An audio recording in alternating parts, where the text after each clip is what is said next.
Hijos míos, allí donde están vuestros hermanos los hombres, allí donde están vuestras aspiraciones, vuestro trabajo, vuestros amores, allí está el sitio de vuestro encuentro cotidiano con Cristo.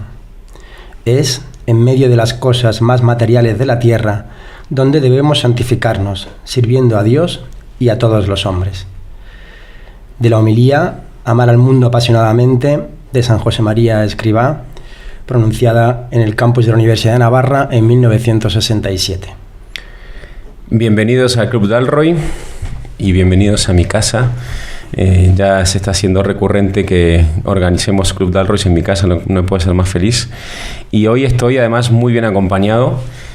Nos acaba de leer este texto maravilloso Sebastián del Rey, que me ha contado muchas cosas de él, pero yo solamente me he quedado con una porque estoy en shock, que es padre de 10 hijos y además muy joven, lo tengo aquí enfrente y me da bastante envidia. No será del Opus. Y sí, efectivamente.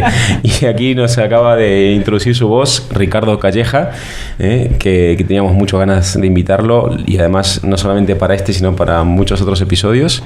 Y nos acompaña por último Almudena Calvo, que se ha presentado como periodista, pero también es una madre jovencísima, con 4 hijos, 31 años tienes. O sea que también eres del Opus. También, claramente. Y ya hemos revelado un poco el tema de hoy, que a mí sinceramente me da muchísimas ganas de hacer este episodio. Sabéis que tenemos una serie de episodios donde vamos invitando a gente que vive dentro de la iglesia ciertos carismas que les ayuda a vivir y acercarse a la santidad. Y bueno, pues el Opus Dei es uno de estos movimientos. Yo creo, ahora hablaremos de él, pero a mí siempre me ha impresionado porque es como de los primeros, o al menos en lo que yo sé, pensado o de un modo específico pensado para laicos. Dentro de esta renovación de la Iglesia del siglo XX, que es la aparición de un montón de movimientos que centran también su espiritualidad y su manera de vivir la fe en la vida de matrimonios, de familias, etcétera, pues uno de los pioneros yo creo que es el Opus Dei. Así que nada, estamos aquí para hablar, para que nos contéis un poco cómo vivís este carisma, cuál es vuestra historia, cuál es la historia también de este movimiento, y por ahí podemos empezar por el origen. Tú has leído ahora, Sebas, un fragmento de una homilía. Esto ya lo haremos en las recomendaciones al final, pero yo siempre recuerdo cuando nació mi hijo Juan, que ya os he contado que fue un nacimiento, un aterrizaje importante en nuestra vida. Me acuerdo que una de las cosas que más le ayudó a mi mujer la primera semana después del parto, que estábamos todavía un poco en shock por la discapacidad con la que había nacido Juanito, fue un vídeo en YouTube que vio de San José María. Así, qué bueno. Espectacular. Que yo me acuerdo que me lo enseñó, eran 3 minutos, y una mujer le preguntaba a San José María por su hijo, un hijo con parálisis y tal, y San José María le decía que sepas que Dios envía a estos hijos a las familias que Él ama mucho, no a aquellas que lo aman mucho, a quienes es común, ¿no? Entonces como que cambió el chip y pasó a ser de repente pues una incertidumbre a ser un regalo que desde entonces ha sido verificado continuamente. Lo de los vídeos de San José María, como que en YouTube de repente se hacen virales. Esto pasa. No sé si... O sea, yo creo que a lo mejor ella también vio cómo hablaba con... Bueno, tiene un magnetismo, verdad, con intensidad, no sé cómo decirlo, una pero autenticidad. Llega mucho. Sí, sin miedo. A mí me encanta porque me parece una persona que habla sin miedo. Sí. Se ve mucho eso en esos vídeos, y eso que son vídeos viejos ya. Pero bueno, pues podemos empezar por ahí. ¿Qué es el Opus Dei? Esta pregunta tan fácil y tan difícil, sobre todo en nuestra época, que Ricardo tiene una teoría que ahora nos va a contar porque me la contó antes de grabar, y quiero que la cuentes a todo el mundo, Ricardo. ¿Queréis que empecemos por ahí? Pues oye, muchas gracias, Santiago. Y gracias a Sebas, porque en el fondo es el que nos ha liado a todos. Sí. Y Sebas del Rey tenía que venir al club Dalroy. Estaba escrito en los astros. No, yo suelo decir que, porque el Opus Dei, perdón, es una cosa que se dice mucho en España, tiene como muchas aplicaciones, y creo que hay 3 sentidos en los que la gente habla del Opus. Y creo que es muy importante que todo el mundo se sitúe qué significa cada uno, ¿no? Por un lado está el Opus Dei en sentido estricto, ¿no? Una institución de la Iglesia Católica, una familia de hijos de Dios en la Iglesia, como lo quieras llamar, ¿no? Pero luego además está el Opus, que es como una especie de sociología más difusa, que existe ciertamente en torno pues a las familias o las instituciones educativas inspiradas por el Opus Dei o dirigidas por sus miembros y tal. De modo que hay mucha gente que no es del Opus Dei, ni lo ha sido ni lo será nunca, y que desde un punto de vista social son del Opus. Y si a esa gente le preguntan, ¿eres del Opus?, dirán que no, porque no son del Opus Dei, pero en realidad son del Opus. O sea, a los efectos que a la gente le interesa, son del Opus. Y luego está el Opus Dei como un rango extremo del espectro, no sé, por llamarlo así, ideológico, en lo político y en lo teológico o en lo religioso, que es lo ultraconservador, ¿no? En España ser del Opus es sinónimo de, en muchos ambientes es sinónimo de ser, bueno, de ser católico, pero de ser católico ultra, ¿no? O aquí diríamos católico ortodoxo, ¿no? De catecismo de la Iglesia Católica, pero bueno. ¿En qué momento se metió esa falacia de lo ultra en lo católico? Porque no es como tú escucho los jaredín, por ejemplo, en el mundo judío, que son ultra ortodoxos. Sí. Hombre, se ve, quiero decir, van por la calle y con unos distintivos físicos, se aíslan en la sociedad, van a sus propios barrios, tal. Pero en el mundo católico, o sea, hoy muchas veces lo ultra es como, no sé, lo que yo entiendo como normal, porque es que soy muy ultra, sí, y eso lo sé, y muy rancio, pero que es ir a misa los domingos, es mirar sin miedo la fecundidad matrimonial y la posibilidad de tener muchos hijos, sin miedo, de verdad, con una fe, sí, pero casi, no sé, telúrica, o sea, arcaica, sí, básica, de decir, me fío en el Señor, punto, ya está. O sea, es como cosas muy elementales, que luego no es una cosa... Y sin embargo, es verdad, sí, que dentro del PAC a veces hacíamos la broma, ¿no? Tienes muchos hijos, eres el Opus, sí, o vas a misa entre semana una vez y eres el Opus, ¿no? Uh-huh. Y es verdad que eso es una cosa sociológica, creo que es la que menos nos interesa. Sí, yo creo que no es lo que nos interesa aquí, pero yo creo que es divertido saberlo y aceptarlo, porque a veces a uno le dicen... Sí, sí. Te preguntan, ¿este es del Opus? A mí alguna vez me preguntan, oye, ¿este es del Opus? Y digo, mira, si es del Opus Dei o no, ni lo sé, ni te lo contestaría, ni es relevante para lo que tú me lo estás preguntando. Yeah. Pero si tú me estás preguntando si este es del Opus, en el sentido de que si puedes conocer de algo, si tienes gente en común, si ha ido a un colegio parecido al tuyo, entonces mi respuesta es que sí, pero no tiene nada que ver con que sea del Opus Dei. Yo creo que la mejor respuesta siempre es depende. Sí, ¿no? A mí yo me acuerdo la primera vez que di clases en un colegio, estaba en Argentina, fui a dar clases a un sustituto, y me acuerdo que, claro, habían tenido una profesora de filosofía católica. Un colegio no era muy católico, lo que sea. Y entonces la primera pregunta que me hizo una alumna fue, ¿usted es católico? ¿No? Antes apenas entré a la clase. Yo le dije, depende, ¿no? Depende, ¿por qué lo preguntas? Depende quién entiende por católico. Depende de tantas cosas. Sí. Depende, no lo sé. Pero bueno, creo que es el Opus Dei, sí que está bastante claro, ¿no? Luego es verdad que a veces pensamos que la gente no sabe o no... Pero la gente da por hecho que eres del Opus y a nada que te vean, pues que vas a misa o que digas el número de hijos, en mi caso yo ya lo sé, yo llevo un cartel, ¿no? En cualquiera de los tres sentidos el interlocutor va a pensar en cuanto digo el número de hijos. Pero también a mí pues, hay gente que le molesta eso, pero a mí yo creo que es maravilloso, porque al final creo que le muestras la cara no del Opus o del no solo del Opus Dei en el primer sentido que has dicho, sino del cristiano. Si luego eres amable, eres simpático, no eres radical, no eres del tercer tipo, ¿no? De eso atacando, ¿no? Sino creo que luego la gente se va a sorpresas y dice, pues pensaba, porque tienen también esa idea del ultracatólico. La frase que más ha oído cualquier miembro del Opus Dei es: tú no pareces del Opus. Exacto. Tú eres distinto. Tú eres distinto. Esto lo hemos oído todos, ¿no? Y mira, y antes de empezar a hablar de... La primera vez que te lo dicen te lo crees un poco y luego te das cuenta de que se lo dicen a todas. Se lo dicen a todas. Pero antes de empezar a hablar como del carisma, ¿no? Del origen, San José María, sus enseñanzas, ahí hay un punto de dificultad de hablar del Opus Dei o de oportunidad, pero el Opus Dei es cada persona del Opus Dei. Por supuesto hay, ¿no?, un espíritu, un carisma, pero realmente, o sea, que luego somos de su padre y de su madre, ¿no?, muy distintos. Por eso cuando conocen más de dos cosas de ti, de repente no les cuadra, ¿no? Pero bueno, eso es como muy típico. Pero bueno, por supuesto hay un carisma del que vamos a hablar, ¿no? Y hay un origen. Que vamos a ello. Vamos a ello. Solamente la última broma, porque esto me pasó hace muy poquito. Un amigo que no es del Opus Dei, o sea, del Opus Dei, que no pertenece a la institución o que sea, pero que trabaja en una top de estas de finanzas y tal, no sé cuánto. Y a mí me dijo, él tenía más una conversión reciente, pero muy normal, o sea, más un tío muy normal. Y me decía, no, yo en la oficina yo digo que soy del Opus Dei para que me dejen en paz. O sea, él dice a la gente que es del Opus Dei. No me digan con chorradas, con no sé qué. Yo como paso de todo eso, yo digo que soy del Opus y ya me dejan en paz. Entonces, bueno, me parece muy gracioso. Pero si vamos a lo que nos interesa, vamos, además tenéis a un santo, quiero decir, a un santo como fundador de esta intuición divina dada por el Espíritu Santo en un momento de la historia para bien de la Iglesia, para la evangelización y para... Y queríamos contar una coincidencia, providencia, una cosa bonita, y es que hemos acabado al final grabando este podcast a un par de días, ¿no?, de la fiesta de San José María. O sea que mejor, tenemos aquí hasta la percha de actualidad para hablar del santo.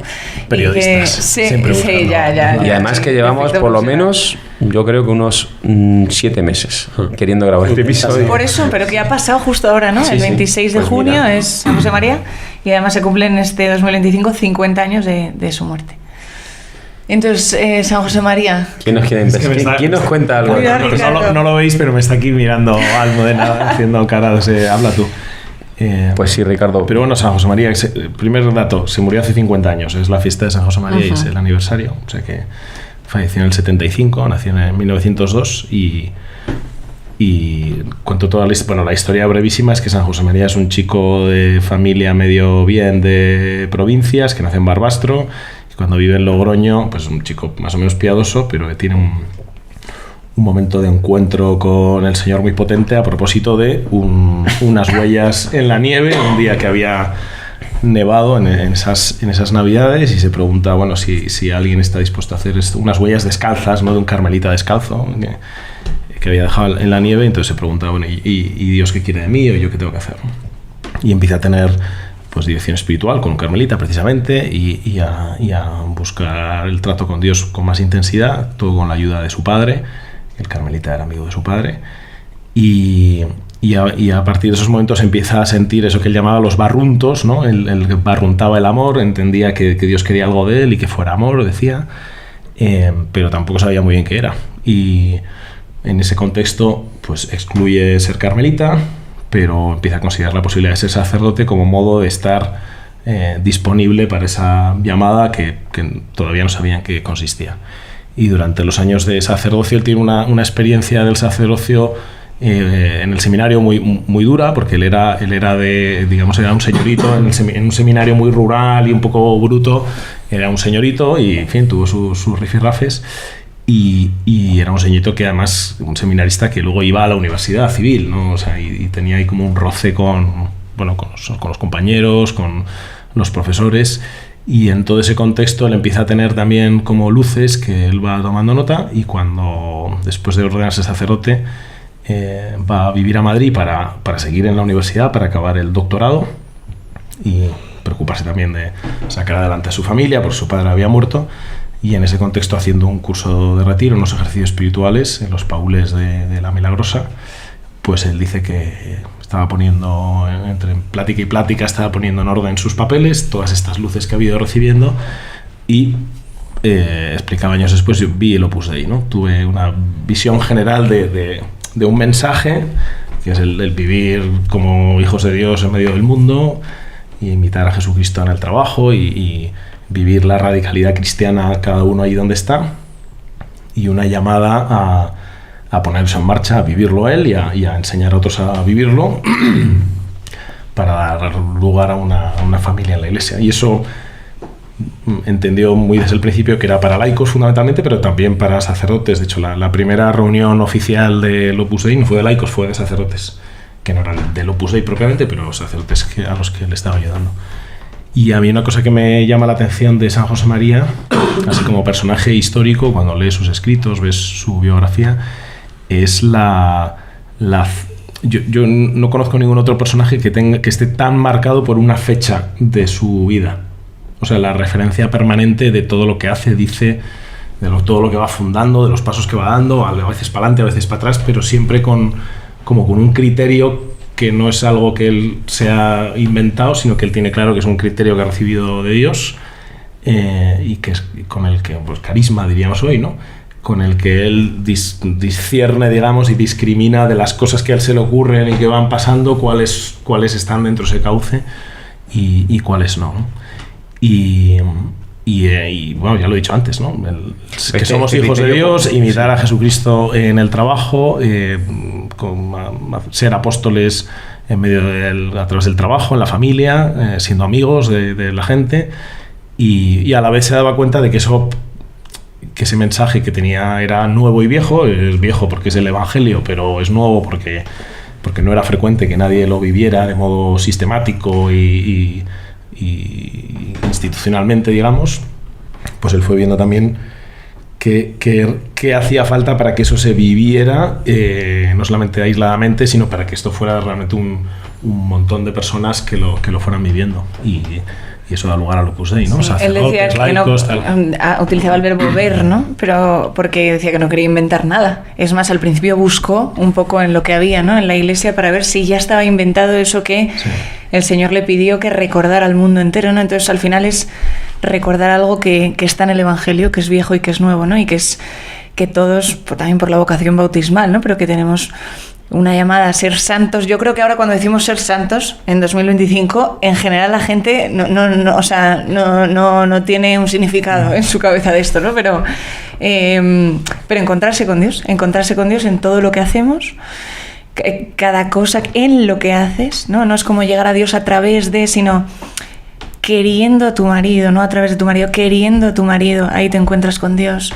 Enviando este mail que no puedes más, son las 6 de la tarde, haciéndolo bien, ¿no? Él hablaba de poner las últimas piedras en el trabajo, bueno, ejercitar las virtudes, ¿no? En el día a día, con los amigos, en lo más ordinario de la vida, ahí todo es ocasión de encontrarse con Dios y de llevar a Dios a los demás. Claro. Ese es el resumen, yo creo. Me parece precioso, además, cómo has empezado, Ricardo, con esa anécdota de los huellas del Carmelita, porque es, o sea, claro, a mí me enciende mucho cuando escucho vidas de santos, porque reconozco en su disposición también una pregunta que tengo yo. O sea, yo también siento continuamente la llamada de Dios, decir, o sea, ven más conmigo, ¿no? Y a veces nos pasa por ahí, nos ha pasado en la iglesia, que a veces hemos entendido muy mal la santidad. O sea, me parece que ser santo tiene que ver con una cuestión de hacer méritos, esforzarte, ser como muy perfecto y tal. Y en realidad tiene que ver mucho más, creo yo, y tú lo has contado muy bien, Ricardo, con ese responder a un amor primero que se te aparece, que te seduce, que te conmueve hasta las entrañas. Y este tío no, o sea, me encanta que haya sido a través del ejemplo de un hombre que intenta vivir en ese amor total a Dios, lo que le mueve a él a preguntarse, ¿y yo cómo puedo amar más a Dios? O sea, tiene que ver, va por ahí, ¿no? Sí, lo que dices creo que está muy bien explicado. Entre las recomendaciones que se pueden hacer es un artículo que publicó el cardenal Ratzinger cuando la canonización de San José María en 2002, que se llama Dejar obrar a Dios, donde explica muy bien, de una manera que yo creo que también es muy útil para los que somos del Opus Dei,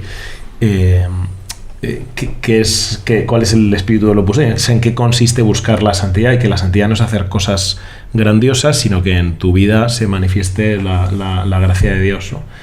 Que yo eso, me perdonáis, pues se me ocurre ahora, claro, es fácil, y a todos nos pasa, o a mí me pasa, confundir la santidad con el resultado de un gran esfuerzo, ¿no? Pues tú pones un poco de esfuerzo, haces las cosas medio bien. Oye, pues para hacerlas bien habrá que poner un grandísimo esfuerzo, ¿no? Y claro, cuando lo intentas te das cuenta de que eso no es, y ves la vida de los santos, San José María o cualquier otro, y te das cuenta, no eran como eran o sea, ponían esfuerzo, pero no es el esfuerzo lo que les hace santos, ¿no? Y a mí lo que más me ha ayudado a entenderlo fue ver a mi padre. Mi padre era del Opus Dei, se murió hace 5 años casi. Y vamos, no sé, después de mi madre yo creo que soy la persona o de las personas que mejor conoce los defectos y limitaciones de mi padre, ¿no? Y a la vez te das cuenta de que esta persona ha sido, no diré santa en el sentido de no quiero canonizar aquí a mi padre, pero dices, la gracia de Dios ha actuado en él de una manera que no tiene otra explicación que la gracia de Dios. Y bueno, y eso ha pasado a lo largo de una vida, donde ha habido altas, bajas, luchas que tú veías muy en directo, ayuda de otras personas del Opus Dei que le ayudaban con pues, dirección espiritual, con su formación, de mi madre, y dices, oye, pues se me hizo como una cosa que yo me creía que era posible un poco en teoría, de repente dije, oye, que esto es posible. O sea, que siendo como era mi padre, que os contaría, pero no os voy a contar, que se puede ser santo, ¿no?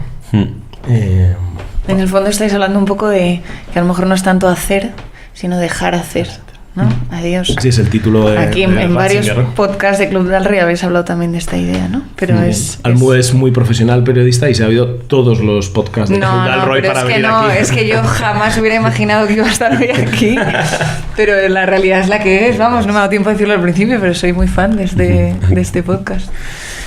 A mí quisiera pasar ya a continuar un poco con ir desplegando este misterioso regalo del Espíritu Santo a la Iglesia, pero enseguida me nace, escuchándoos hablar de la santidad, también decir, bueno, y esto está muy bien como teoría, pero ¿cómo se vive en el día a día? O sea, ¿qué implica? O sea, todos tenemos la llamada a la santidad. O sea, toda la Iglesia, cada bautizado está llamado a un dejarse ser total por Dios, a un encontrarse con un ser otro Cristo, que el Espíritu habite en mí y me mueva, me conmueva. Pero ¿qué significa? A nivel practiquísimo, además aquí miro a vosotros dos que tenéis, bueno, a tú, Sebas, que tienes 10 hijos, o sea, ¿cómo se puede ser santo con 10 hijos sin matar a 9? Pues a nivel práctico es lo que también se ha dicho, al final es dejarse hacer, es estar a la escucha de lo que Dios quiere, ¿no? Es decir, que como todo cristiano, ¿no? Y eso a nivel concretísimo. Y en el Opus Dei, hoy le preguntaba a mi mujer, que también es de la obra, y me decía, no te líes, Sebastián, no te líes con teorías, que ya te conozco. Dice, di la verdad, que es familia, es decir, especial de la obra, ¿no? Es decir, que es lo especial, ¿no? Que con respecto a otro cristiano, bueno, pues vivimos en familia, tenemos la obra para todos, ¿no? También con los numerarios, sabéis que hay numerarios, supranumerarios que se casan, que se pueden casar, pero en el fondo es familia. ¿Qué da el Opus Dei? ¿Qué se compromete el Opus Dei también, ¿no? Y que es pues una formación especial de intensidad, ¿no? Y ayudarte, y un acompañamiento espiritual que es maravilloso, ¿no? Y que está y desde un punto de vista también como un hermano, ¿no? Es decir, que no es alguien que te va a decir lo que tienes que hacer. Otra característica básica de Opus Dei, la libertad. Es decir, también lo que decía Almu antes, ¿no? Dice, es que cada uno es muy distinto, tan distinto como cada uno. Es decir, el Opus Dei es, pues en mi caso, pues un padre de 10 hijos que trabaja, pues que tiene un determinado carácter, que le gustan determinadas cosas y que llega a unas cosas y a otras no, y que tiene, pues en el caso de Almu, distinto, en el caso de Ricardo, distinto, y el que va con pelo largo, con tatuaje, que al final a veces también se quiere uniformizar, ¿no? Uniformar, y es que la realidad es muy diversa y es muy bonita. Pero ¿qué hay de fondo? Pues ese cariño. Como cristiano, como cualquier cristiano, el querer a Dios, ¿no? El querer amar a Dios cada día más.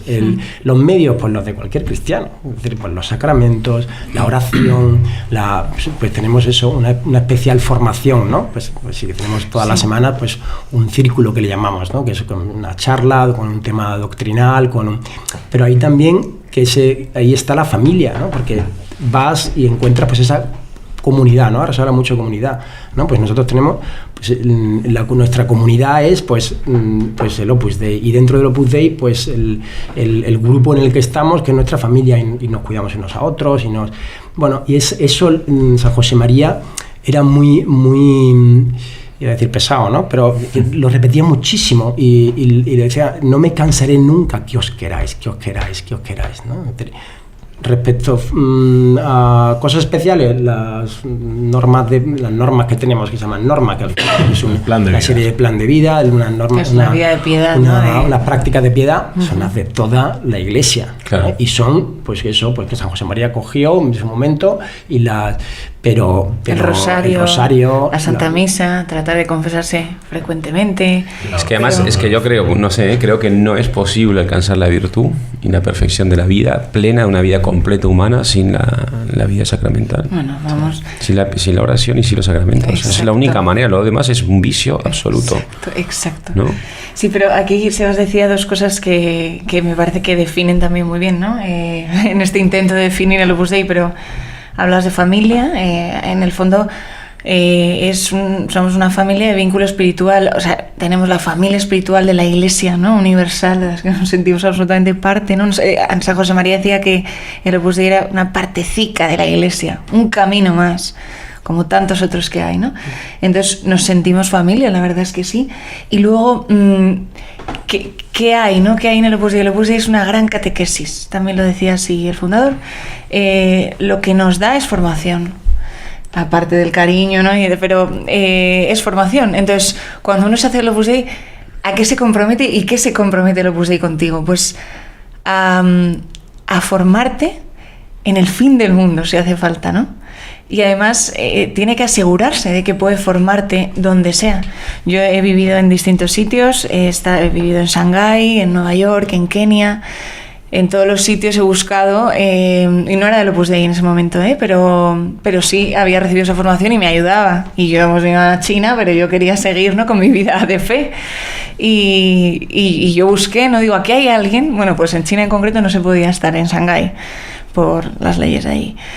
Pero venía alguien siempre de Hong Kong, ¿no? Y nos daba un círculo o una charla, sin más, en una parroquia de las oficiales de China y tal, ¿no? En Kenia, pues a su modo, ¿no? Y en un colegio impulsado por el Opus Dei. Bueno, pero que es ese compromiso de pues yo te ayudaré, te daré ese acompañamiento espiritual, ¿no? Esa formación para que puedas continuar queriendo a Dios cada día más, y tú te comprometes a recibirlo. Es eso. O sea, no es que cumplamos la vida, el plan de vida, ¿no? Pues uno trata de hacerlo, pero porque quiere enamorarse de Cristo cada día más, ¿no? Identificarse con Él. Pero vamos, si estuviéramos aquí por lo que hacemos o no hacemos, estamos todos fuera, ¿no? O sea, hay un punto ahí de, sí, formación y familia, me parece. Y luego misión, ¿no? O sea, que todo eso no es para... O sea, el Opus Dei tiene una cosa que decía San José María, es abriros en abanico. O sea, el Opus Dei no está para, digamos, hacer como grumos de gente del Opus Dei, que eso pueda pasar, pues que sean familias que se conocen o lo que sea, ¿no? Pero, o tienes tus amigos y algunos son de la obra, pero hay como una pulsión hacia dispérsense, ¿no? Sí. Hay mucha gente por ahí fuera que no tiene lo que vosotros tenéis. Está muy bien que vayas ahí al centro o a una parroquia, lo que sea, donde sean los medios de formación, los retiros, donde hables con un sacerdote o lo que sea. Pero darlo. Pero luego eso es para vivirlo en medio del mundo, en el trabajo, en sitios que a veces están religiosamente muy fríos, muy lejos de Dios, donde hay que meter un poco de criterio cristiano que va más allá de que hay que ser buenos y hay que tener una formación, digamos, articulada. Y yo creo que eso también es una cosa como muy de marca Opus Dei, por decirlo así, que es que esa formación, que tiene una dimensión obviamente emocional, pues eso de hacerte amar a Dios, sentirte parte de una familia, sentirte acompañado, pero también tiene una aspiración de formar la cabeza, convicciones firmes, ideas claras, en lo que pueda haber ideas claras, claro, de modo que tú luego seas capaz de vivir tú con tu prudencia y de poder dar consejo a otros, etcétera, ¿no? Y en eso hay como una especie de aspiración a que el mensaje cristiano que se puede vivir en todas las circunstancias, en todos los sitios, que efectivamente se pueda vivir, y darle a la gente, digamos, el equipamiento para que efectivamente lo puedan vivir. Hay una cosa en los primeros, bueno, todavía hoy, ¿no? Hoy está en la página web, que se cuentan historias, pero me hace mucha gracia las historias que se contaban en unas revistillas que se fotocopiaban, o el equivalente de la época en los 40, en los 50. Lees los textos, están llenos como de la épica de los comienzos, pero parte de la épica de los comienzos es un tío del Opus Dei ha roto la barrera del sonido, ¿no? Porque es piloto de caza y por fin un tío del Opus Dei ha roto la barrera del sonido. O sea, era todo como un cristiano, o del Opus Dei, pero no era un cristiano que hace algo como que nunca ningún otro cristiano había hecho, con conciencia cristiana, ¿no?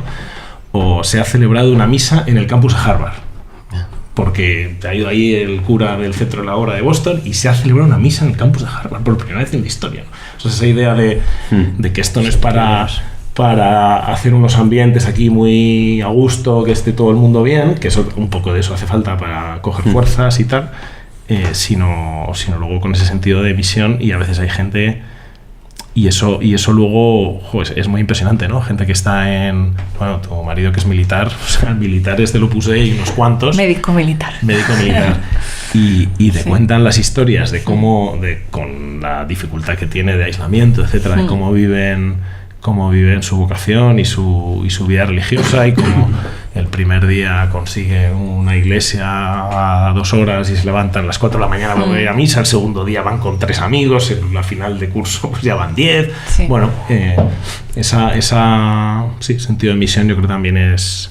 Pero misión sin excluir los ambientes católicos, porque evidentemente también hay gente del Opus Dei, pero con un énfasis en los ambientes profesionales y en los ambientes sociales donde, bueno, pues no hay nadie más, ¿no? Y eso es otro de las claves, ¿no? La santidad en el trabajo. Sí. Podemos hablar un poco de eso. Sí. ¿En qué se concreta? ¿Qué significa para cada uno de vosotros? Cada uno tiene 3 trabajos distintos, sí, por lo que yo sé.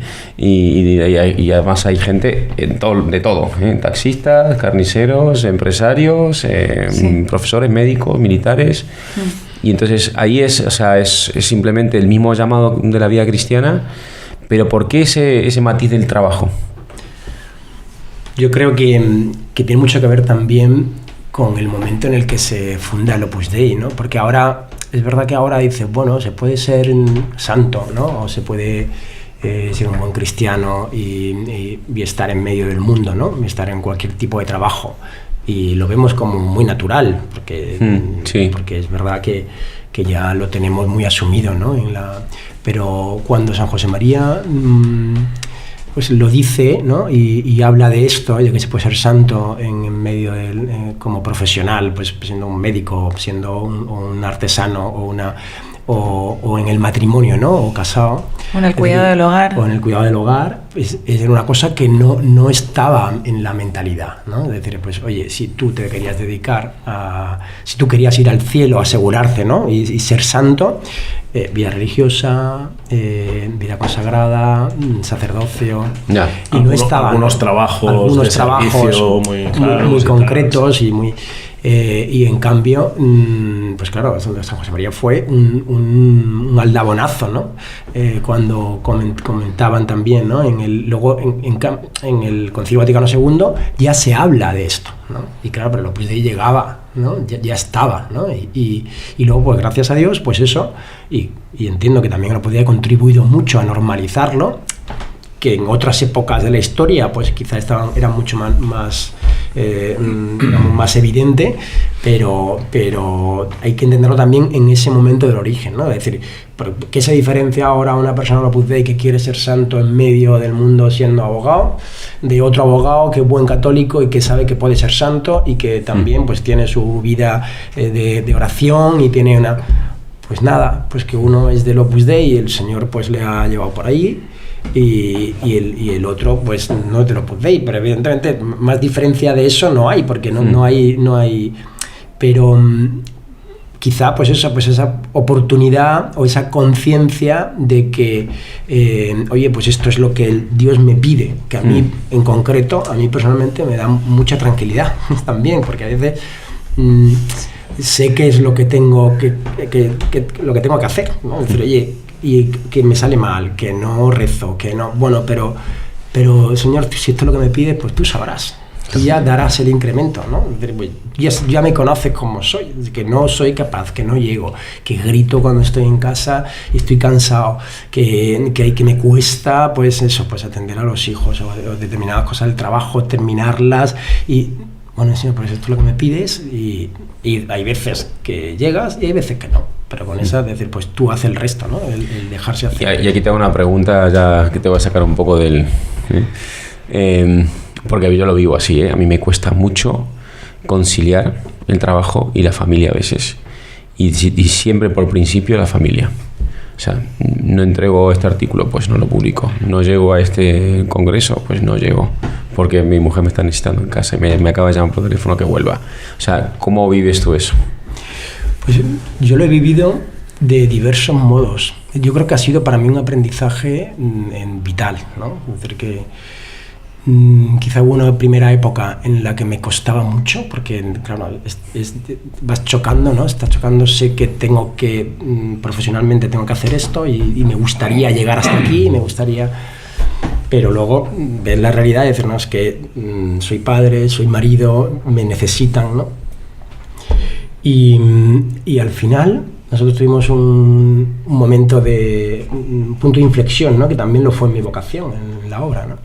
Nosotros, la octava hija venía con anencefalia, ¿no? Le faltaba el cráneo, y entonces nos dijeron que nacería y fallecería, ¿no? Y entonces, claro, para nosotros nunca habíamos pasado nada de esto, no habíamos ni siquiera perdido un bebé, y entonces, claro, fue un golpe muy fuerte, ¿no? Muy fuerte, y con mucha oscuridad, y no entendía el sentido, y en casa tienes que ser el fuerte, y os comentaba también a Almo antes, ¿no? A mí, con ocasión del capítulo que hace poco publicasteis de los seminarios de vida de Santi Arellano y tal, para mí, nosotros fuimos a un seminario y yo descubrí, y también en esto, quizá algo que me faltaba personalmente, ¿eh?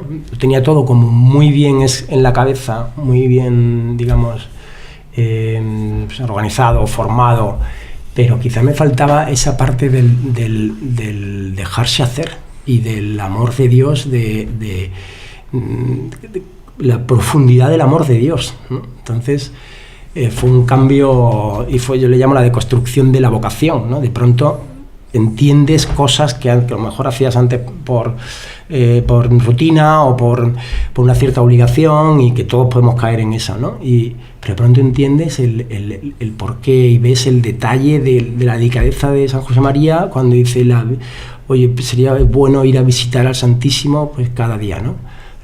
Cuando te das cuenta de la profundidad de decir, no, es que tú estás deseando ir a verle, porque Él te está esperando ahí todo el día. 24 horas está en el sagrario y solo está deseando que vayas a verle, ¿no? Pero claro, para eso yo creo que... Y con esto, con la familia, fue como también un buen golpe de realidad, ¿no? Decir, ¿qué estoy haciendo? Es que lo importante es esto. Y aún así hay veces que no puedes llegar. Y ahí sí que, y es otra cosa que he aprendido, y da un resultado maravilloso, es decir, Señor, hazlo tú, yo no puedo. Y me han pasado algunas cosas divertidas de decir, como yo hablé con mi hija, ahora me la trago, porque tal, y una cosa que había hecho en el colegio y tal, y voy a subir la escalera y decir, no, Señor, no, que me la voy a tragar, no voy a decir nada, hazlo tú. Y luego subir a la hora y salir mi hija por el pasillo y decir, y verle la cara y decir, no, se ha escuchado todo, se ha escuchado la conversación de mi mujer, y entonces no tenía que decirle nada, y decir, papá, perdón, es verdad, tienes razón, tal. Lo había hecho todo él, ¿no? Y eso en casa con muchos, con la vida que llevamos, hay que hacerlo mucho. Es decir, Señor, ocúpate tú, que yo no llego, ocúpate tú. Como y luego, el Señor lo da a sus las amigos. prioridades, es decir, ordenar, que le ordena en un libro de Fabio Rossini muy bueno, que decía, hay cosas que son evidentes, es decir, yo soy padre de familia, estoy casado no casado matrimonio, casado con Lucía Lovera, y soy, lo primero, ¿no? Soy hijo de Dios, ¿no? Y luego ya vienen otras cosas. Entonces, cuando esas cosas se ordenan solas, porque se ordenan, pues al final ahí está la priorización, viene de ahí, ¿no? Claro, pero ese orden viene de tu dejarte hacer, o sea, de acercarte al Señor derrotado, de rodillas, claro, humillado, hecho polvo, decir, Señor, y entonces de repente empiezas a ver ese orden. Sí. Es necesario estar en el barro para que al final él respeta nuestra libertad. Es delicadísimo, es infinitamente delicado. Nunca va a violentar nuestra libertad. Si nosotros no le damos permiso para que haga en nosotros, él no va a romper nuestra libertad. En cuanto le damos permiso, entra y te coge en brazos y te lleva y eso es lo bonito, ¿no? Sí, pero y en esto del trabajo, ¿no? Y el trabajo en su sitio. Santificar el trabajo no es obsesionarse con el trabajo. En el acompañamiento espiritual que he tenido yo en el Opus Dei y la formación, O sea, jamás me han dicho que priorice, ¿no?, un deber profesional con otras cosas del día, incluso la relación con Dios, ¿no? Pero sí significa tratar de trabajar con perfección humana, porque lo haces para mayor gloria de Dios, ¿no?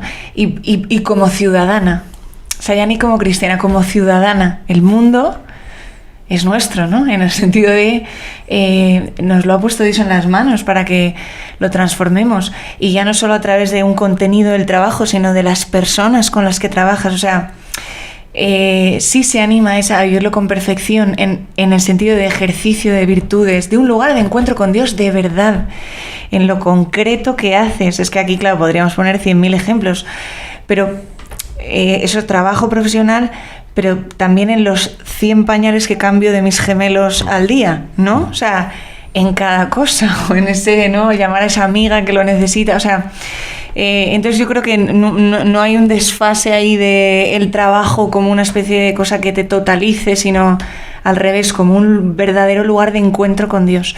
Y yo creo que eso sí que es muy propio de la espiritualidad de San José María, o incluso, no sé si revolucionario, pero no ver el trabajo como un castigo, ¿no? Esto que tengo que sobrevivir, o sea, que tengo que comer, ¿no? Tengo que sobrevivir. No, o sea, ya te digo, incluso me han llegado a decir oye, pero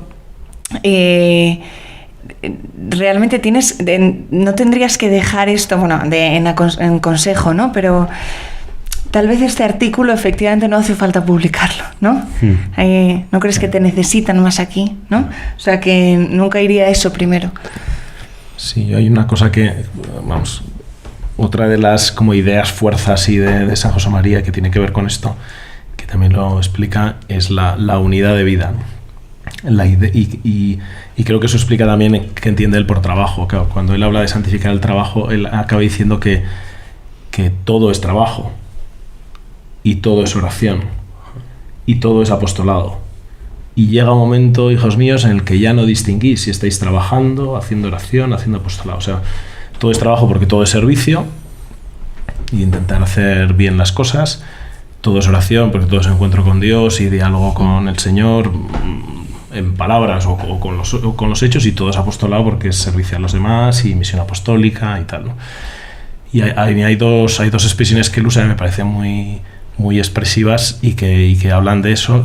Él decía que teníamos que hacer de nuestro día una misa que dura 24 horas y que cada uno es sacerdote de su propia existencia. Esto lo dice San Pedro, ¿no? Y dice que la mesa de trabajo es un altar, ¿no?, donde tú ofreces tu sacrificio uniéndote al verdadero altar, que es el de Jesucristo en la misa, ¿no?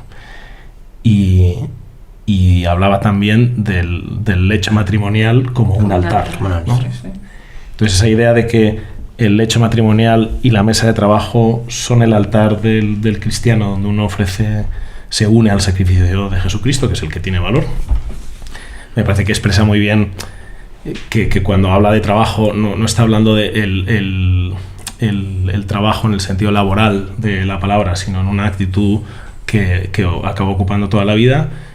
Y que por otro lado creo que, en fin, es como muy obvio que está en Jesucristo, ¿no? Que Jesucristo trabajó, ¿no? Y su trabajo lo hacía bien. Es gracioso porque hay 2 películas que muestran a Jesucristo trabajando. No sé si os acordáis. Bueno, hay tres películas que muestran a Jesucristo trabajando. La Pasión de Mel Gibson, donde Jesucristo aparece cuidando los detalles y poniendo creatividad en el trabajo.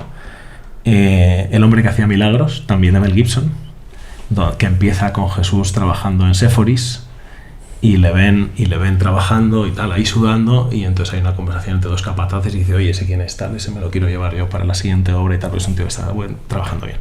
Y luego está el contraejemplo, que es Ben-Hur.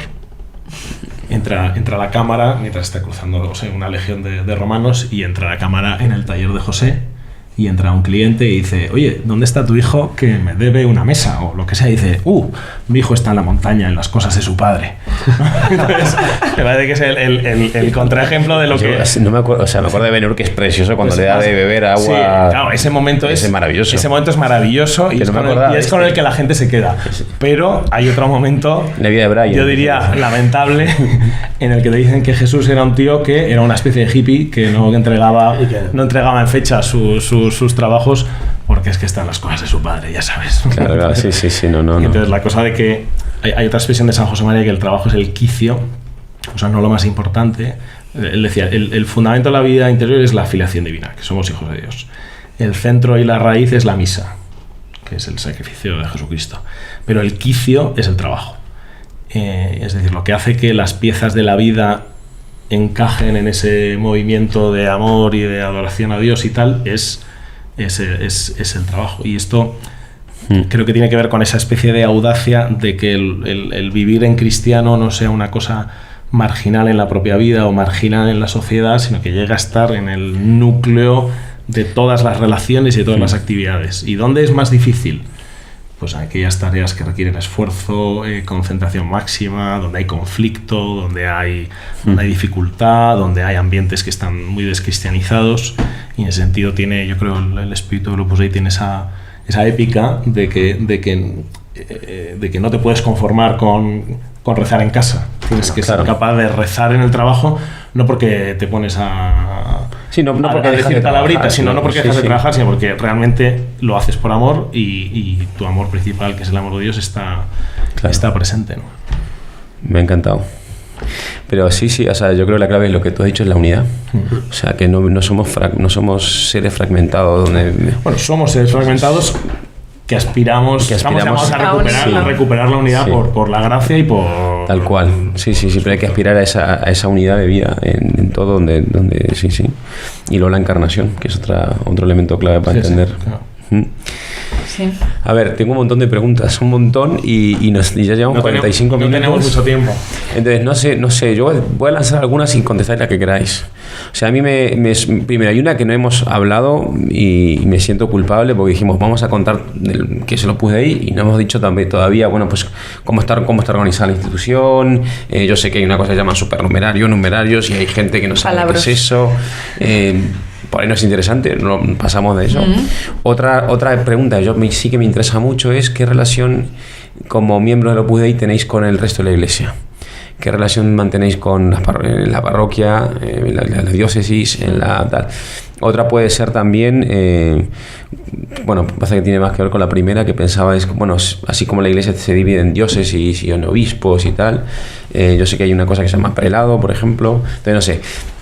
¿Qué hacemos? ¿Hacemos lo primero es cualquier persona lo puse y yo soy de mi diócesis, la diócesis de Madrid. Yo soy católica de la Iglesia Católica, o sea, nunca he concebido que estar en otro sitio, o sea, es mi diócesis. Y yo tengo mi parroquia, la parroquia también de la casa donde vivo con mis padres, o sea, siempre las personas del Opus Dei alimentan la vida de las parroquias como cualquier otra persona de otra realidad eclesial, ¿no? El que lo considera así y lo ve así, pues echa muchas manos en la parroquia o incluso colabora en otras realidades de la Iglesia. O sea, no sé, yo creo que nadie lo hemos visto como algo incompatible, ¿no? En absoluto. Lo que soy es de la diócesis de Madrid, ¿no?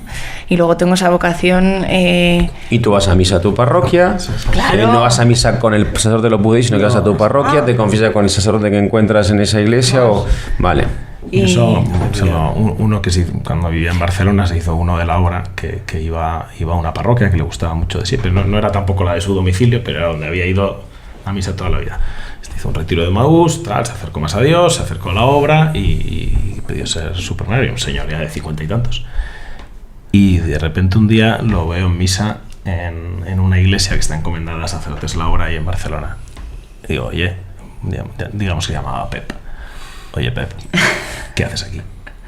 Dice, no, vengo aquí porque estoy aquí, sacerdotes de la obra y tal. Y dice, no. El Opus Dei es cada uno en su sitio. Tú ibas a Santa Rita, tú sigues siendo Santa Rita hasta que te mueras. Digo, salvo que yo que sé, te quieras cambiar de ciudad o lo que sea, ¿no? O sea que sí. Y lo único es que yo creo sí que, y eso a veces se puede vivir bien o mal, entender mejor o peor, pero que también lo que nosotros vemos como nuestra misión específica en la Iglesia, la genérica, pues somos eso, como los demás. Y la específica es llevar a la misión apostólica vivida en el trabajo, en los ambientes profesionales, con gente.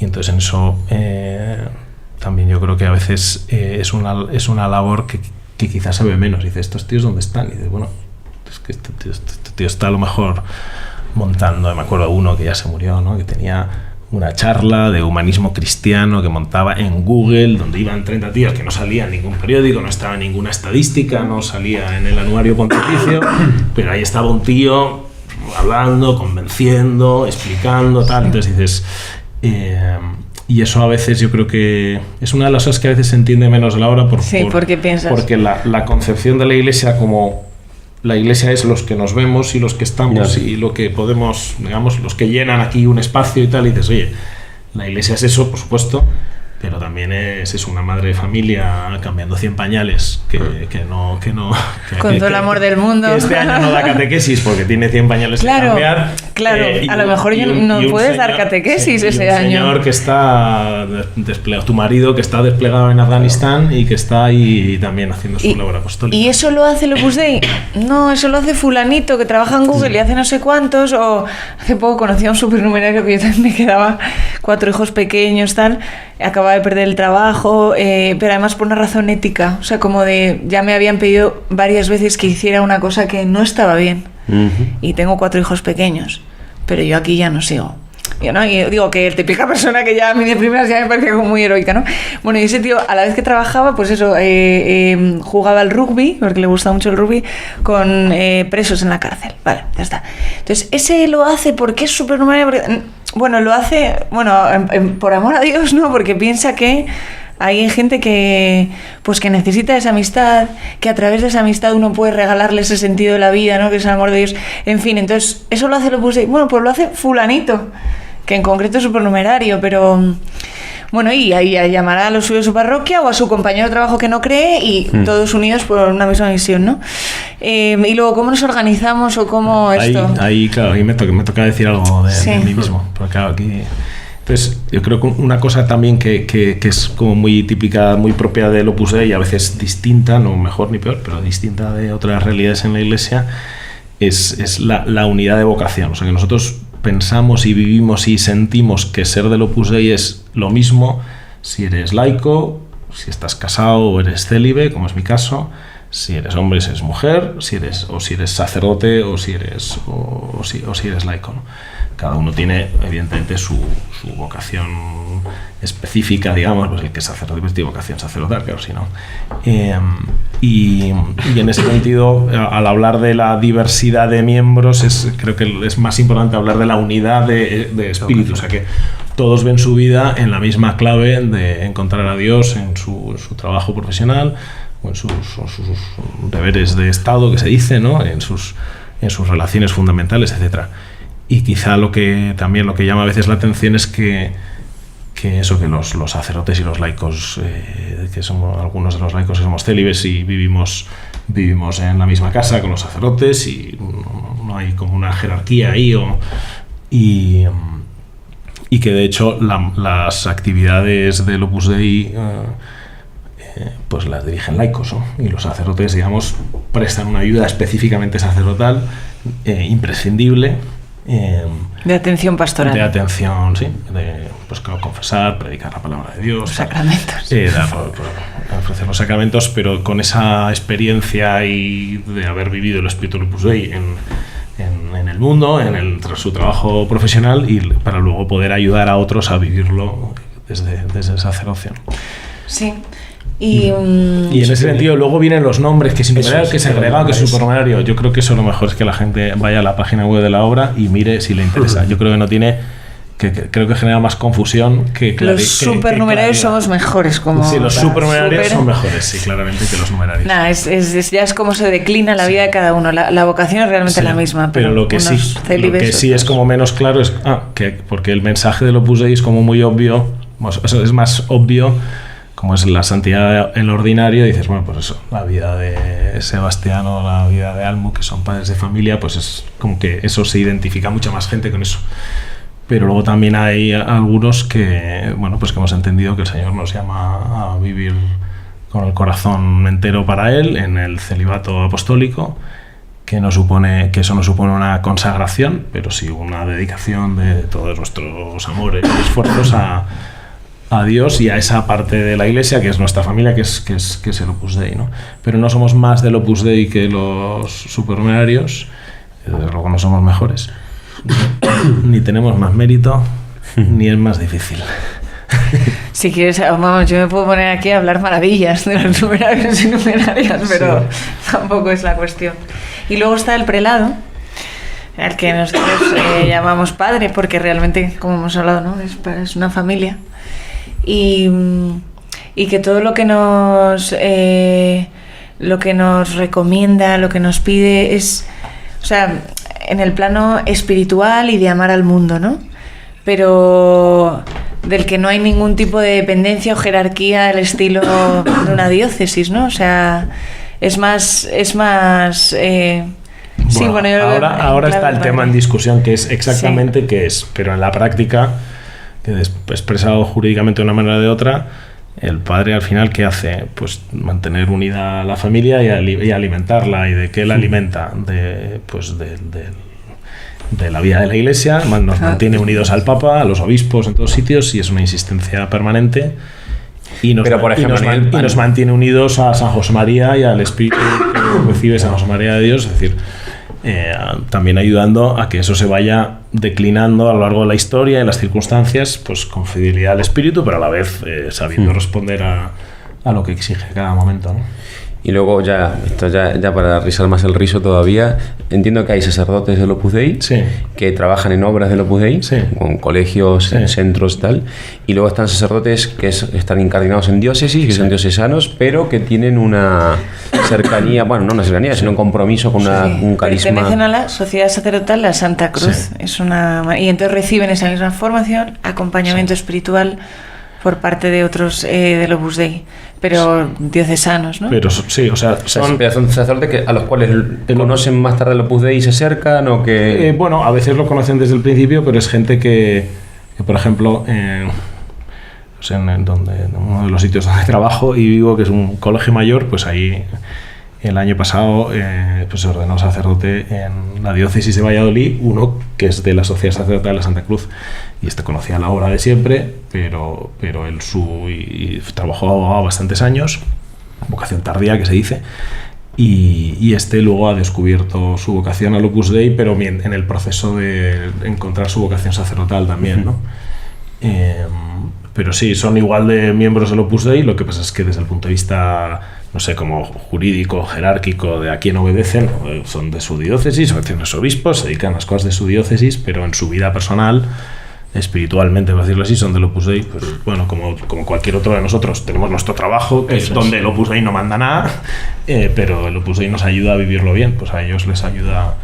Y la verdad es que son una parte del Opus Dei súper importante, porque llegan y transmiten el espíritu del Opus Dei de modo, digamos, como con una capacidad de difusión muy grande.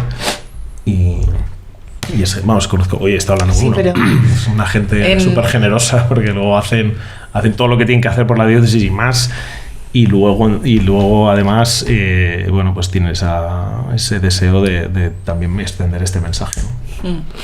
Para que se hagan la foto los que nos escuchan, en el mundo habrá 90.000 miembros del Opus Dei, de los cuales un 3% son sacerdotes, o sea, 97 son laicos, cada uno en su condición, digo, casados, solteros, pero laicos.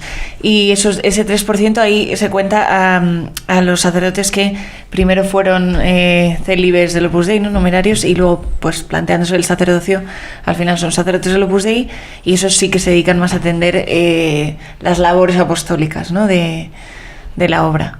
Aunque luego muchos reciben también encargos en la diócesis o colaboran. Eso es. Confesiones del domingo. Pues en las parroquias de Madrid no es difícil encontrarse que el cura que está confesando durante la misa del domingo no es raro que sea un cura del Opus Dei que deja que el párroco celebre su Sí, muchas veces vive allí, es su parroquia y el sacerdote, el párroco le pide ayuda y están allí y colabora con su parroquia también, porque es su parroquia, ¿no? Porque el Opus Dei solo tiene sentido en la medida en la que sirve a la Iglesia. O sea, San José María decía, ¿no? El Opus Dei tiene que, o sea, que lo que quiere es servir a la Iglesia como la Iglesia quiere ser servida.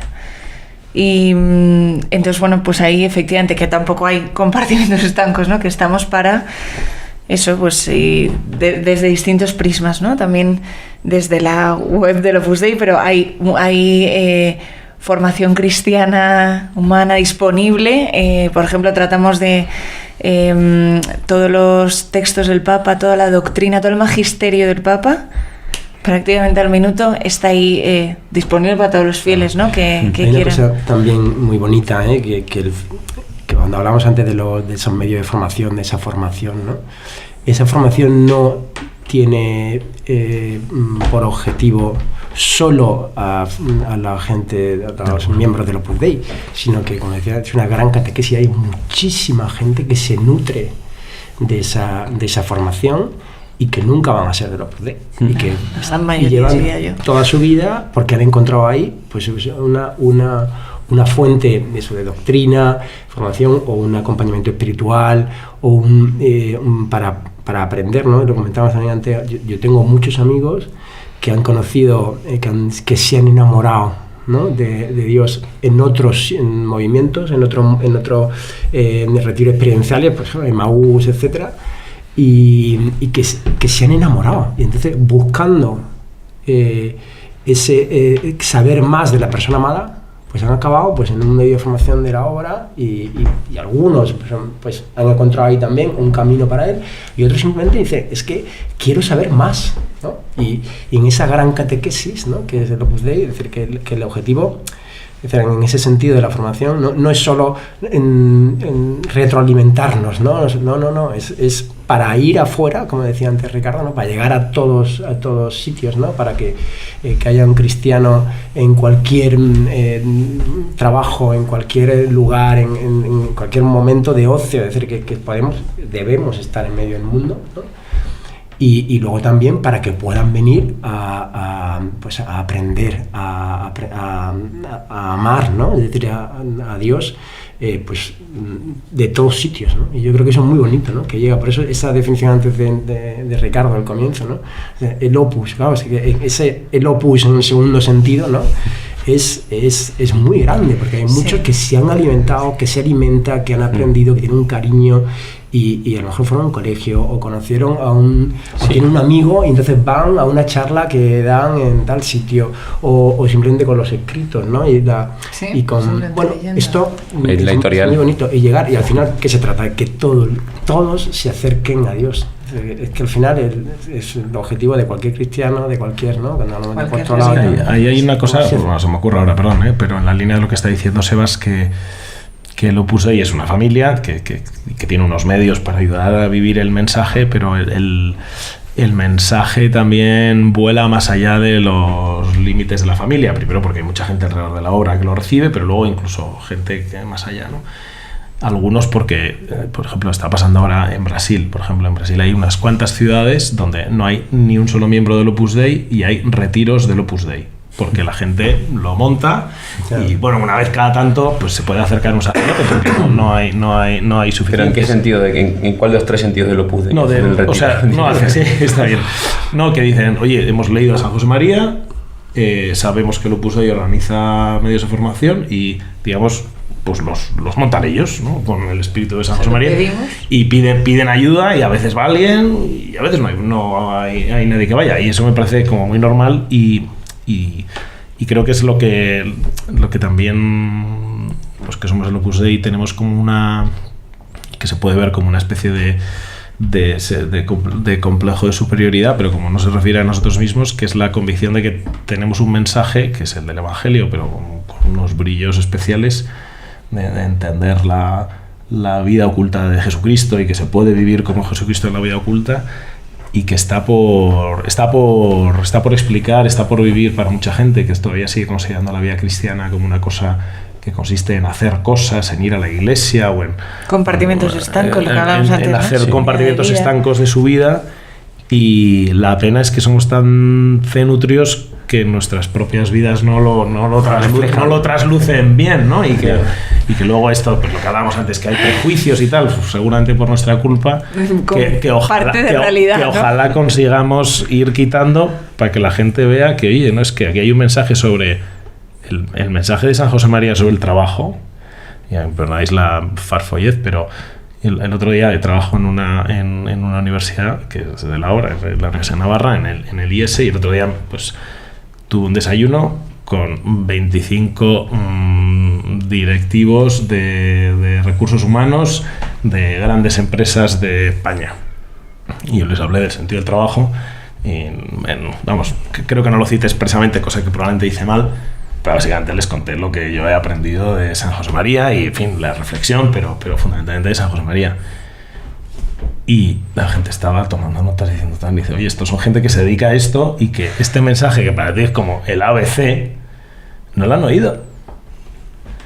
Y el otro día lo contaba en otro contexto de menos farfolleo, pero vamos, también con gente que trabaja en la empresa, y uno que ni siquiera es creyente, pero me contaba su historia de cómo él había empezado a vivir el trabajo, en vez de vivirlo como una cosa, con la lógica del miedo, pues de vivirlo en la lógica del amor y de conseguir convertir el trabajo en servicio, y que eso le había cambiado la vida, le había sacado una depresión, le estaba haciendo feliz, le daba sentido. Entonces dices, que tú tienes aquí un mensaje que ya digo, que lo sabe cualquiera que mire la vida de Jesucristo, pero que está pendiente de... Está por descubrir todavía. De descubrir muchas cosas, y de vivir, ¿no? Qué bueno. Sí. Pues me he quedado con muchas preguntas todavía, pero ya va siendo hora de cerrar. No sé, me he quedado de verdad, rumiándolo en mi cabeza, un montón de cosas que habéis dicho que me han encantado. Esto último de, al final, sobre todo la santidad, entender bien la santidad. Sí. Me parece que eso es una clave fundamental, porque lo cambia todo. Ya no es hacer, o sea, hacer, ¿no? Sí. Es otra cosa, es dejarse hacer, como decía Sebas, y sobre todo eso, enamorarte de Jesús, enamorarte de Dios, que te lleva a enamorarte de todo. Te lleva a enamorarte de todo el mundo, de toda la realidad, de todo lo quieres hacer con amor porque lo amas a Él. Entonces de repente se coloca el amor en ese orden, el Ordo Amoris, ahora que tenemos un Papa Agustino, y tal, ya está, o sea que va por ahí.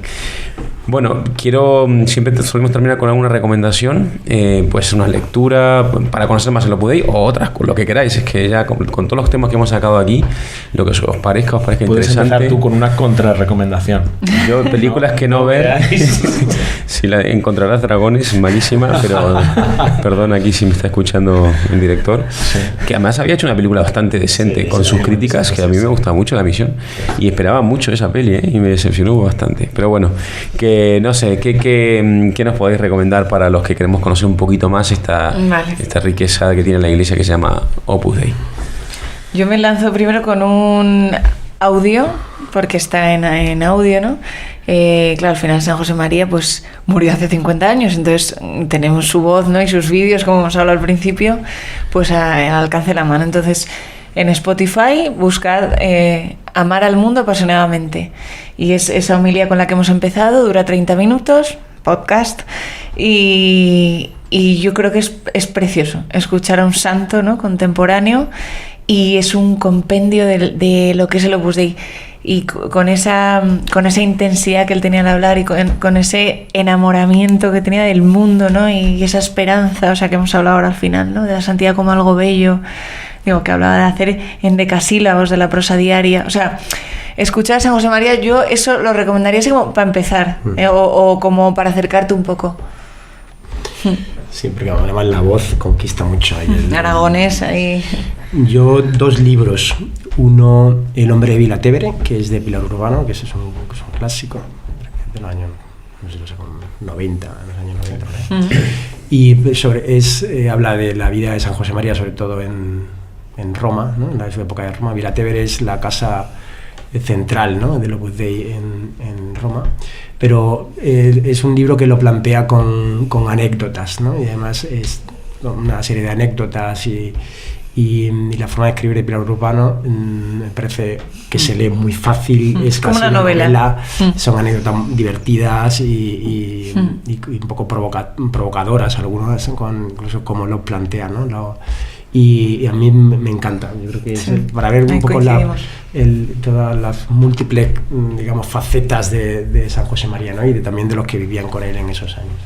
Y luego de la parte que hemos hablado, ¿no? Del dejarse hacer, de ese del amor de Dios, ¿no? Y la oración, un libro de un sacerdote de la obra, que es mi amigo, que se llama Cómo oír a Dios, que es muy reciente, muy cortito, pero habla de la oración, ¿no? Pero de esa perspectiva también del dejarse hacer, ¿no? Y de un padre que te ama y para comenzar también a hacer oración, ¿no? O sea, hay gente que dice, pero ¿cómo hago, no? Es como que ahí San José María tenía una, ¿no? Y como no sé hacer oración, ¿no? Y dice, pues ponte delante del Señor, dile no sé hacer oración, y ya se empieza a hacerla, ¿no? Eso es la de San José María. Pero y este libro es muy, muy bonito para esta visión, ¿no? También del amor de Dios, y creo que lo ha sabido captar muy bien. Pues hay un libro de San José. Primero, hay una página web que se llama escriba.org, que se estrenó hace 1 o 2 años, donde están todas las obras publicadas de San José María. Gratis, en todos los formatos. Y en todos los idiomas. Buscas por temas, generosidad y todo lo que ha escrito ahí el Santo sobre eso. O sea, eso está muy bien. Bueno. Y yo creo que ahí, hay un libro suyo, que en realidad es un conjunto de entrevistas que se le hicieron en los años 70, yo creo, los últimos años de su vida. Digamos, si alguien quiere entender el Opus Dei, explicar qué es el Opus Dei, pues ahí está explicado por San José María. Y además desde perspectivas como bastante distintas, el tema de la mujer, la universidad, la iglesia, la política. Y eso creo que vale la pena. Y luego se llama Conversaciones con Monseñor Esquiva Balaguer. Conversaciones. Y luego está, para los muy cafeteros, se están publicando desde hace unos años las cartas de San José María, que son como documentos que él escribió ya en los 50, 60, con voluntad fundacional de aclarar qué se lo puse y tal, de una manera muy, muy amplia, pero muy, muy profunda. Y yo tengo la experiencia de haber organizado varias reuniones con amigos católicos, no católicos, católicos del Opus Dei o del entorno, y católicos pues de otras afinidades, pues de Comunidad y Liberación y otros amigos y tal.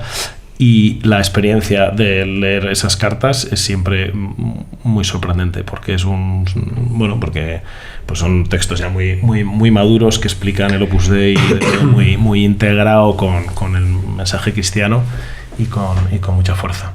Y bueno, de momento se han publicado 2 volúmenes, así que si alguien quiere darse prisa. Están también en la web. O sea, en general está todo muy en abierto y disponible. Y tenemos la suerte de que escribió mucho. Sí. Y se ha leído mucho. Camino. Bueno, luego está Camino. Camino, claro, él dice, ¿no? ¿Cuál es el clásico? Hasta los típicos. Camino, pero es verdad. Bueno, Camino, esto no es un dato que no todo el mundo tiene. Camino es la obra en castellano, la 4ª obra más traducida, escrita en castellano. El Quijote, 2 libros de Gabriel García Márquez y Camino. Lo cual, bueno, es un mérito dudoso, pero te hace darte cuenta de que de un problema que tenemos a veces los españoles, que es mirar con sospecha lo nuestro. Yeah. Y oye, es que en España San José María era un hombre universal y además vivió mucha de su vida fuera de España, en Roma, y viajó por otros sitios, ¿no? Pero era un hombre también que quería mucho España y a veces es una pena que justo en este país esté haya tantas capas de historias y de prejuicios y tal sobre él que impidan a la gente acercarse del modo más inmediato y fácil, que es esto, leer sus obras y pensar lo que quieras, ¿no? Y en fin, pues eso, escriba.org. Pues muy bien, muchísimas gracias, ha sido un placer. Gracias, Santi. Gracias. Y nada, hasta pronto. Nos vemos. Muchas gracias. Queridos amigos del Club Dalroy, muchas gracias por escuchar este episodio. Os animamos, si no lo habéis hecho ya, que os suscribáis a nuestros canales en Spotify, en YouTube, donde pronto empezaremos también a publicar algunas entrevistas y contenidos interesantes. Y por supuesto que si creéis que este episodio puede interesarle a alguien que conozcáis, que nos ayudéis a darlo a conocer. Y también que nos pueden seguir en redes sociales, Twitter, Instagram, y escribirnos cuando quieran.